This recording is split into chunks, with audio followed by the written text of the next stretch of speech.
Hey guys, welcome to the LIGHTMAKER podcast, a carefully curated collection of interviews with spiritual entrepreneurs and heart-centered change makers designed to help ignite your inner light and guide you in creating a life that lights you up.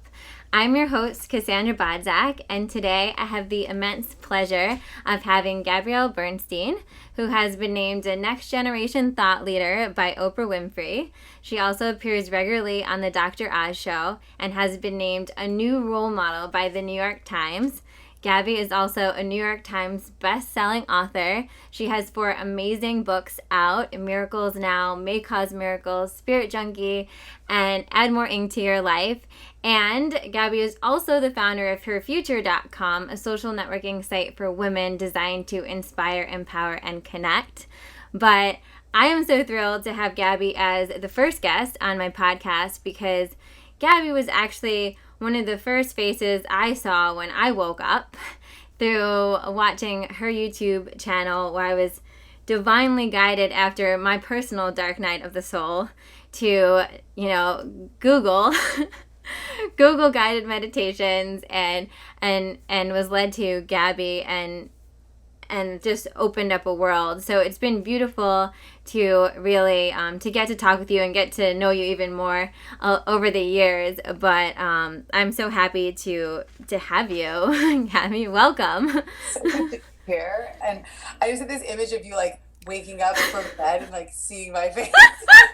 Just the first image I saw when I right. crawling out of bed, like there, like well, it was so fun. I feel like a lot of people, especially people that are probably watching this or listening to this, because my audience, I feel like could totally relate to this, where I had my dark night of the soul. I'm praying for some guidance. I don't know what to do, and and I remember I literally ended up passing out at like 5 a.m. after the whole 9 yards. And I woke up the next morning and there was something inside me that was like, I don't know, like Google meditation or something like this, And because that, what occurred to me. And I was looking through the videos and I was like, oh, this girl looks like someone I would hang out with. And I feel like that was really the blessing of being able to watch you and connect with you as someone that wasn't necessarily some, I don't know, sometimes what we might assume a quote unquote spiritual teacher, was, at least at that time in my life, Yeah. And then reading Spirit Junkie, I remember at that time just reading Spirit Junkie and like thinking I was your best friend. The chills. Right? And just That's awesome. That's actually like such a nice reader testimonial, if you can feel that from someone's writing. I actually think that's like one of the better compliments I've ever received on that book. Thank you. Oh, thank you. Because you feel like we were friends. That's awesome. Yeah. That was my intention. Well, that's, and now being in those shoes and writing a book now, I think back to Spirit Junkie and I'm like, I hope that when my book comes out, it holds someone the way that book held me during that time. Yeah. Yeah. But it's a big job to write a book. Yeah. Yeah. Responsibility. But one of the things I want to dive right in and talk to you about is that one of the things I really love about you is that you're super real, and you're also you're real in a lot of senses, a lot of ways. But I love the way you're real about your journey and about how it wasn't an overnight thing. And it was something that it was a journey. It was a path that took you years to really get to where you are right now. And one of the things I feel like a lot of the people that are in my audience or a lot of the clients I speak with nowadays, they see a lot of the spiritual teachers and life coaches and all this. Now it's like a thing. And they think it needs to happen overnight. It has to be, I decided I want to do this, and now, and I really connected with you because from my own process as well, I know that it's not an overnight thing by any means. So I wanted you to share a little bit about that, about, maybe the timeline and the overview of what that journey was like for you and the kind of pivotal steps along the way that helped you kind of really rise up. Well, It's kind of interesting. It's like it's still going on. The journey will never really end. And so I feel like, even though I have a sense that there's a lot that's happened to get to where I am today, I feel there's a lot more happening. Like, every day I'm like, really, this again? So I think that there's a lot of truth in that, which is that this never really ends. But yeah, I did begin my career as a coach and an author and a speaker when there weren't a lot of people in our generation, well, really not no one really in our generation, speaking publicly about this kind of work. And so it's really a thrill to me today to see so many people wanting to share empowering messages, share about their own personal transformation. And so any of your viewers that are doing that, I'm assuming that all of you are in your own unique ways, I just want to honor you and just say bravo. And this is just fantastic and exactly what I was hoping for on my meditation pillow 10 years ago. And so I've been on this journey. I actually am really coming up on 10 years of my spiritual redirection and my sober path in about a little less, about a week actually. From tomorrow I celebrate 10 years of sobriety. So that's a big piece. And that turning point for me, choosing to get sober, choosing to reconnect with my spiritual roots, and choosing a path that was elevated way of thinking and a different perception of the world, was a commitment that changed my life forever, and not only redirected my career path, but more importantly, redirected my personal growth. And it's something that I am still growing and polishing and nurturing on a daily basis, and I will continue to forever. And as a result of being able to stay on this path and stay committed to this path, I can stay real about it and not really say like, okay, we've arrived. And I think that, so if anyone's out there thinking, to just really answer your question, if they're thinking, okay, well, I'm going to get there overnight, well, there's no there, first of all. And because when you get wherever you think you need to be, your ego will say, well, what's next? So let go of the idea that you're getting anywhere, and just work on being where you are and genuinely enjoying and nurturing the moments of where you are. And that's a great reminder I got last night. Oh yeah. So I'm constantly learning and growing and remembering what is important to me. And it's easy to get caught up in where you're going and what you want to achieve and what you want to accomplish. But the truth is, when you let go of that, that's when everything starts to happen around you. I love that.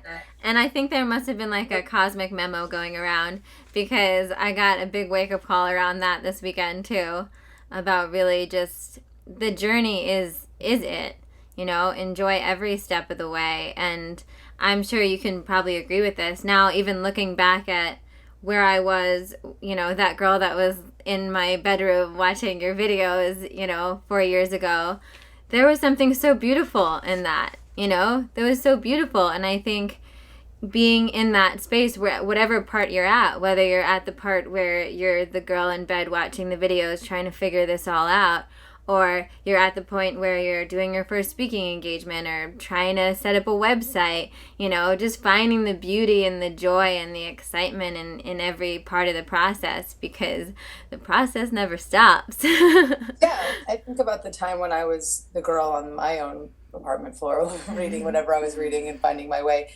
And I really look back fondly on that time, because I feel that was not only a really beautiful awakening, but also that time in my life was a really fun time.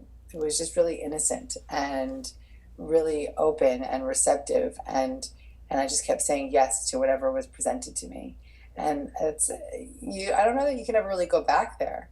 You can continue to say yes, and you continue to find innocence, but it won't be the same as that. And so I remember that time very fondly. Yeah, I think it's really, I try to tell a lot of my clients that are in that space now, because I do believe that it was somewhat of an advantage being in a condition where, even when I kind of started thinking about it, it was really like I knew Marianne Williamson, I knew Wayne Dyer, I knew a few people, but it wasn't like it wasn't like a big thing, and it was kind of a blessing in that innocence of being never really intentionally knowing where I was. I actually was just talking to a friend about this, kind of like a blessing in not necessarily having the path all figured out, not really knowing like where it was leading to, but just having that state of saying yes all the time. Mm-hmm. Mm-hmm. And part of that, what I wanted to ask you, because I feel like a lot of my audience, also I get this a lot from people, is was there ever a point during that path where you're like, either who am I to do this, or is this really gonna work? Did you ever have any of those moments when you were, I know you started off you did like group coaching in your apartment. Was there ever a moment around any of that when you were kind of just like, what seems like from the outside, just kind of going with the flow and like following what you felt was the next thing where you needed to? The big voice of uncertainty came up when I got my first book deal, because I had a lot of certainty around, okay, I'm going to take this action. I'm going to do this. I'm going to put on a talk. I'm going to sell a book. Like I knew I was meant to be doing what I was doing, and I was just saying yes and going and creating. And then when I sold the book, I was like, oh shit, because I had that voice of uncertainty saying, well, you don't know how to write. You have 8th grade English. You're not smart enough to write a book. And that was really loud. I almost didn't submit the book. It's like, I can't do it. And then in deep prayer, I asked for help, and my inner guidance system said, call Chris Carr, who's one of my best friends. And Chris said it was out with her first book. And I remembered her saying that she had hired a writing coach. And so I randomly called her and I said, remember you said you had a writing coach? Like, who is that? And she put me in touch with this woman, Bonnie B. And Bonnie ultimately taught me how to write a book. And I found my voice very quickly. So I think that the key to writing a book is to find your voice and then have somebody help you, show you how to structure the bones of the book. And so Bonnie showed me how to structure the bones of the book. I found my voice fast and wrote I'm Writing to Your Life in 4 months, Wow. Which is the shortest book I've ever, time frame for writing I've ever had. And I from that point forward never looked back. Like it was like, and then for you to say that Spirit Junkie felt like you were talking to your best friend, I mean, that means everything to me, because it means that I wrote in my voice. And so I gave up the idea that I had to be the most perfect literary genius, and that I had to have like the most incredible vocabulary and the best grammar, because I actually didn't. All I needed was to just speak authentically through the writing, and really let my speaking voice come through in the writing. But that was the time when I think I was most in doubt. But I busted through it quickly. Yeah. And I think that's a great, whether it's the book, I totally relate to the book situation and being like, oh man, I wanted this so bad, and now I have to really, show up for it. And but I feel like regardless of where everybody is at, whatever their situation is, leaning back on your authenticity, leaning back on your own voice, and trusting that your voice is perfect just as it is, and your story and the way you say it, however you say it, is what's gonna really touch your tribe and your people. Yeah, exactly. So now I'm gonna I'm gonna ask you 2 questions that are a little bit selfish, because they're totally things that I love. But I really like thinking about, okay, so I'm all about how you become this expansive container to hold everything that you're being of service for, that you're showing up for in the world. So now that you do have, I think you're finishing or writing your next book, and you're speaking, and you have the Spirit Junkie Master Class, and you have all these different things, plus you have a husband, you just got a house, like life, what are the practices that you have that really help you kind of support yourself and support that energy you need to really show up for it all? Well, I'm relearning a lot of them at the moment. Sleep is one. I didn't sleep very well last night, and it really takes me out. So I'm going to clear my schedule in the afternoon and just sleep. Just try to get things off the calendar, because I'm totally not functioning when I don't sleep well. So that's one piece. Obviously, daily prayer and meditation. And especially if I haven't had enough sleep, meditation is the most rejuvenating thing that I can do. And so really staying committed to my meditation practice. And I've recommitted in a really deep way lately. And it's been really beautiful and really just heartwarming to reconnect in that way. And really practicing everything I preach. And I don't all the time. I woke up this morning exhausted and I was like, I'm not going to get through the day. I'm so tired. I didn't sleep at all. And I didn't even really wake up. I never really went to sleep because there's just been a lot on my mind. And I, just want to go right to the dark side. So having your tools is not necessarily about being perfect with your tools. It's about how quickly you come back and how frequently you use your tools. And so I think that the comeback rate is what I'm more interested in rather than how perfect I am. Yeah, no, and I love that. And that's something that I feel like everybody needs to hear and everybody needs to know, like kind of what we were talking about before with there is no there when it comes to your career. I don't really feel like there is like a there in your spiritual journey either. It's just constantly working on those tools. And I always like to say, we're always going to be human. Human stuff is going to happen. And, I think it's a disservice to pretend like it doesn't, because that's like the coming back. And one of the things that I caught an amazing Periscope of yours. And I love Periscope, but I caught this amazing Periscope of you and Jenny, and it was fantastic.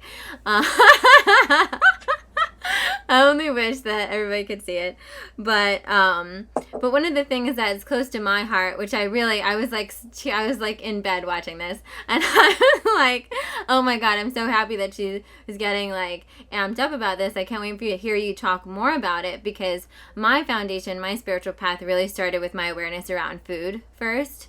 That was my awakening, was really learning how fueling my body affected everything, affected the clarity of my intuition, affected, the amount of fear thoughts I even got.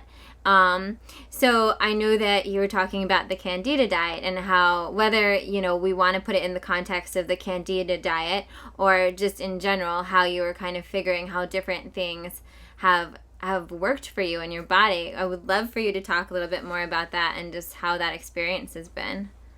Yeah, I have for 2 years now been on the Candida diet, which is the concept is to clean your gut and clean out the overgrowth of yeast that we all have, many of us have, most of us have in our gut, and then the way that you do that is through starving the yeast, and that would be through no sugar, no white flour, no yeast. Really being mindful of the types of fermented foods that you have. There's some really great fermented foods, and then there's some that are not. And for me, it was eliminating a lot of things from my diet. And then the second year for me was also bringing a lot more back in, that not necessarily bringing in sugar, bringing in yeast, because I've been off all that for 2 years. It was about bringing in more greens, bringing in more better fats, bringing in more superfoods. So the first year I was like, I got to clean everything out. And I found myself kind of just like eating like rice cakes all the time. That's not true. I mean, I cook for myself very frequently, but when I would just be on the run, that on the run food wasn't very mindful. And so this past year I've been much more conscious of the 80-20 and just trying to have most of my meal be greens. And then obviously like juicing more and cooking for myself more and getting really into it. And so it's changed my life completely being on this path. And I mean, I think the biggest thing is that I travel so much. So I was getting sick all the time and I was blaming it on the travel. And then the second that I cleaned my gut and cleaned my system and boosted my immune system, I've traveled more now and haven't gotten sick. And I have no belief that I will, because I just have a strong immune system that can go up and down with me wherever I am, whatever plane I'm on, and if I didn't get a great night's sleep or whatever it is. I also really prescribe to supplements. I love supplements. I take a lot of them, and maybe people would think that was not necessary, because I think, yes, of course you can get what you need from your food, but if you don't get your body back to the boosted place it needs to be, then your body won't be able to absorb the nutrients from the food. So I like supplements. What are some of your favorite supplements, or perhaps supplements that you feel like you noticed a big shift with? I take olive leaf every day. I take I love oregano, vitamin C, D. I take quercetin, which is a really great vitamin for inflammation. I take milk thistle for the liver. I mean, like I could literally. I love it. I love it. If I showed you my supplement cabinet, you might think it was a little crazy. I don't think so. I'm a huge advocate for. I really believe that food is a technology in a similar way, like meditation. Like Kundalini. And like the way I see Kundalini yoga, the way I see, essential oils or Reiki or all this stuff, I really feel like it's all technologies that can help us really tap in. And I know from my experience, once I cleaned up my diet, or the difference between me when I'm like at home being able to cook my meals and when I'm on the, when I'm traveling, and I still like stick with my, I don't do sugar and whatnot like that. But it's definitely not as fresh as when I'm at home, of course, and I notice the difference right away. Yeah. So, and have you also found that since you started doing the Candida diet, has that affected your intuition or your clarity of mind at all, in addition to everything? Yeah. Well, I think it just makes you sharper, and definitely because when I do eat gluten, I get brain fog, right? So not staying away from those foods has really helped me keep that clarity of mind and stay sharp. And also sustainable energy, I think, is the biggest piece, is the sustainable energy. Yes, absolutely. So thank you. That was I was like, I'm so excited, because that's something that I'm a really big believer in supporting yourself. And I think food is, sometimes an underrated thing with that. People don't really realize how powerful it can be, because when we kind of remove that stuff, it can help us tap in even clearer, in my experience. But one of the things that I definitely had to talk to you about is your Spirit Junkie Master Class, because when I first saw this coming out, I was like, oh my gosh. I'm old school, so I'm back in the day, like, God is my publicist, Gabby. And I remember when I first started listening to God is my publicist, I did like everything. And that was so helpful for my business, because when I first started my personal business, I didn't resonate with a lot of the business teachings out there, because I didn't feel like it was connected to my spirituality. I didn't feel like that integration, and therefore I wasn't just feeling aligned with a lot of the information out there. So I was so excited when I, found out that you had God. It was my publicist back in the day. And that was so helpful. And then once I saw you coming out with the Spirit Junkie Master Class, so excited, because I feel like this is like the grad school for the next generation of spiritual leaders, or just light workers. Can I quote you on that? That was awesome. Yes, do it. This is the grad school. And I love that. And now it's going to be available online, so even better. So for people that couldn't make it to an in-person, they can do it online. But I just want to hear, because what happened? When did you kind of get this like memo from the universe that this was the next level? Almost 3 years ago, I was in my yoga teacher training, my Kundalini yoga teacher training, and I heard Yogi Bhajan in a video say, "I'm not here to create disciples, I'm here to create teachers." And I got a really big spiritual smackdown. and so I said, yeah, that sounds right. Very quickly, I started taking notes and getting clear about what I wanted to share, and also getting clear about the fact that there were so many young women and men like you, and I really made it for you and for the thousands of seekers who have turned teachers that are of our generation and younger and even generations above us that have made the commitment to take their own spiritual path and turn it into a commitment for their life, whether it be through their career, whether it be through just living it and being it. That is something that I've been obviously the witness of in the past 10 years.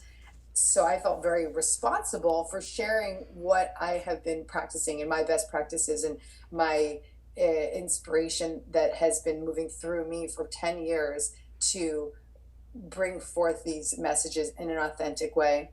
My primary intention for the masterclass was to give people the confidence to rise up and step out and do the work that they feel called to do. And I am so proud to say that that has been accomplished.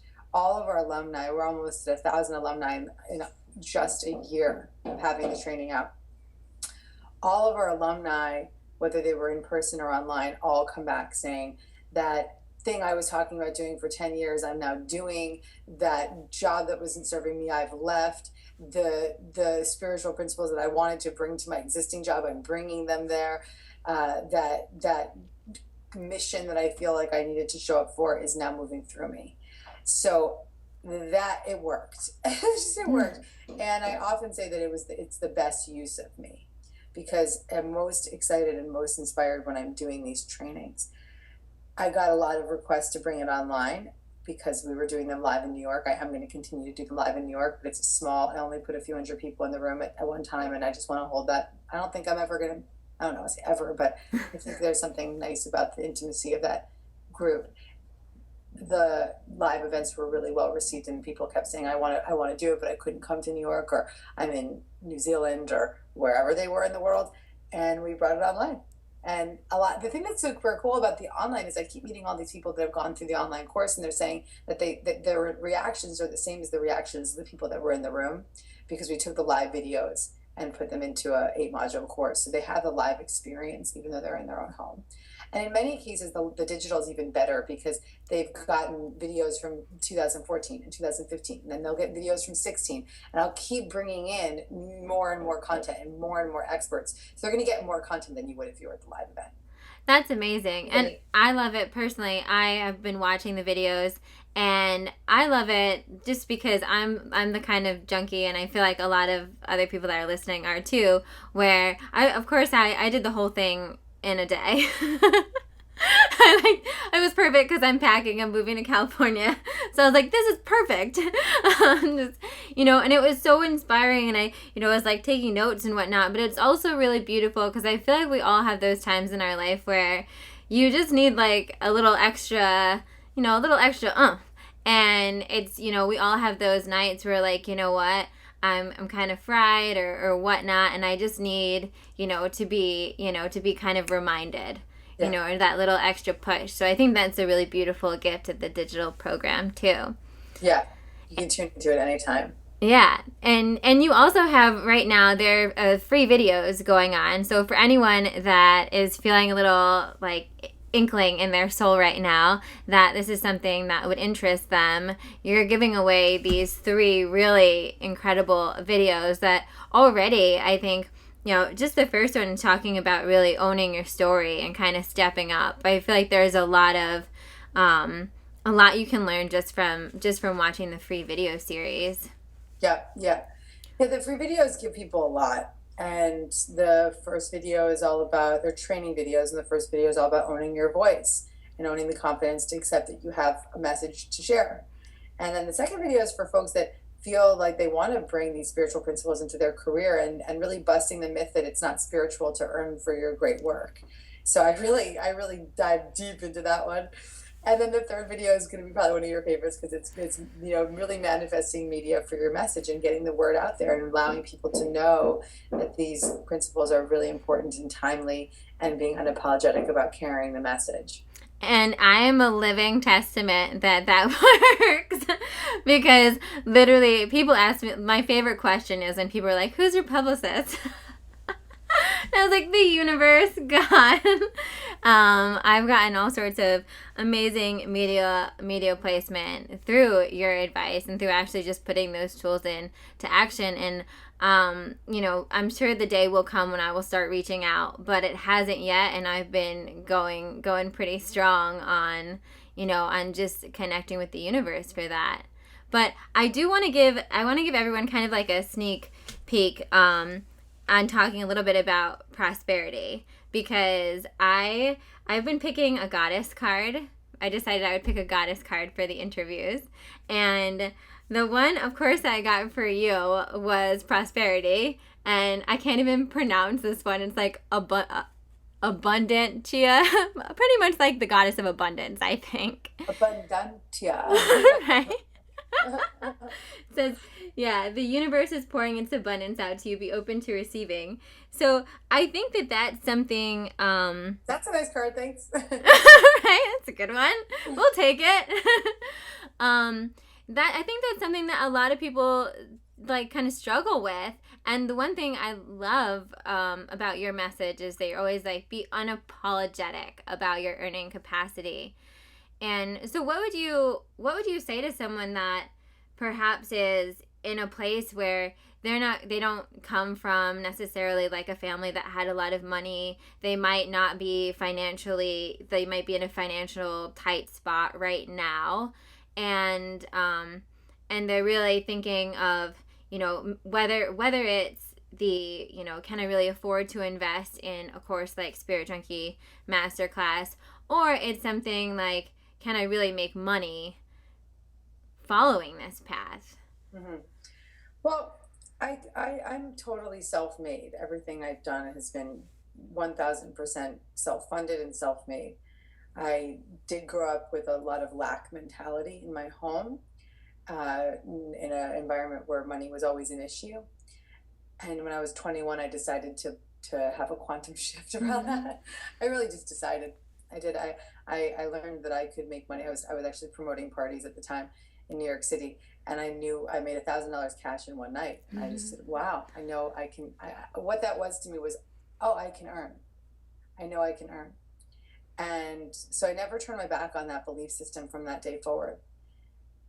That quantum shift changed everything for me, because I decided, I made a commitment to not take my family's lack mentality with me into my own future. And I chose to redirect the story of my life. And I also have followed a career path based on passion and inspiration and service. And I believe that when you do anything that's backed with passion, inspiration, and service, it will be rewarded greatly. So there's a few elements that went into that shift for me. One was deciding I wasn't going to be that way, making that decision, committing to it, following the career path of passion, inspiration, and service, and just staying committed to having fun. I think that when you're doing things that are joyful, they are really supported by the energy within you and around you. So if you're just trying to find new creative possibilities for earning at this time, lean towards what is joyful for you. And a lot of inspiration will guide you in the next right action, in the next direction. When you are joyful, when you bring your presence of peace and happiness and joy and light to the world, people want to hire you. They want to give you a raise. They want to be they want you to be their coach or their speaker or whatever. And it becomes overwhelming what can come to you. I love that. I think that's so important. And as part of, I'm so excited to announce that me and Gabby are actually kind of partnering in a way on this Spirit Junkie Master Class. So if you sign up to join the class through my link, I'm going to be offering you guys some bonus videos on personal videos that I just thought were really helpful. And one of the ones that I'm doing is talking about busting through my money blocks, because I totally relate to that. And it was kind of a similar experience of kind of realizing, okay, so this was what I grew up with. This is the mentality, and I'm done with it, and I'm ready to have a shift in it. I just got to the point where I was so ready to have a shift in it. And then, like you said, I think that's perfect. When you really follow your joy and when you follow what lights you up, you can honestly be blown away by the amount of abundance that will flow to you. But it's first, like, you have to take that step and you have to take that leap to really following through on it. Yeah, any change is going to require your commitment and your desire, a deep desire to change. Yeah. And so just so you guys know, some of the other videos that I'm going to be doing, I'm going to talk a little bit also about social media and how I've kind of, used social media to spread my message and kind of how I believe in using it in a really authentic way to help communicate, as well as, how to get clear on attracting clients. And I remember, Gabby, actually, one of the things that really helped shift me around that was you talking about really that visualization of being able to see the girl on the subway reading Spirit Junkie and really get clear on who you were here to serve. Yeah, knowing who you want to call in is very crucial. Mm-hmm. Yeah, and then the last one I'm going to do is just a little bit what we talked about with the supporting your success. I say success, but, supporting your journey, wherever you're at. I think it's always important, it only gets, kind of like Gabby was saying before, and I'll say too, once you open that floodgate, like, it's pretty, it's pretty unbelievable and amazing what will start flowing, and it's really important for you to take care of yourself during that time so you can show up for everything. So I'll include the links below to everything so you can check it all out, read it through, sign up for the free video series if you want to check out the videos first, of course. But let's kick it off with you just telling us a little bit about what does your most expansive life look like right now, and what's letting you up the most at the moment. What's holding me up from that? Or well, no. What's your most expansive? What's lighting me up? Yeah. Okay. So my vision of my most expansive life would be just in my house in the country, cooking, writing, and just enjoying being in stillness and nature. That is what I want as often as I can get it. Yes.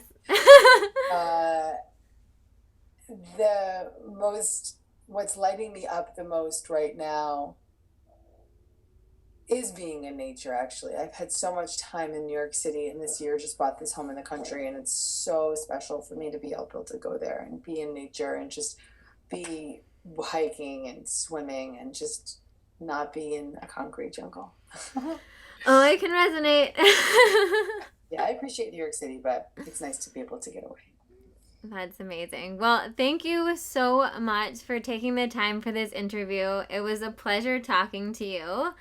And I really hope that anybody who's inspired to take on the Spirit Junkie Master Class follows through and really checks it out, because, like I say again, it's something that I wish I could have given to myself years ago on my path. And it's such a beautiful thing to be offered.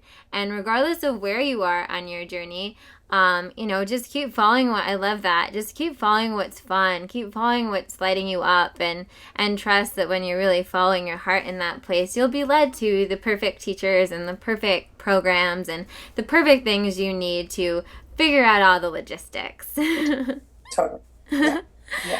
All right, guys, we'll see you next week. Have a great week, and thanks for watching and listening to the LIGHTMAKER podcast.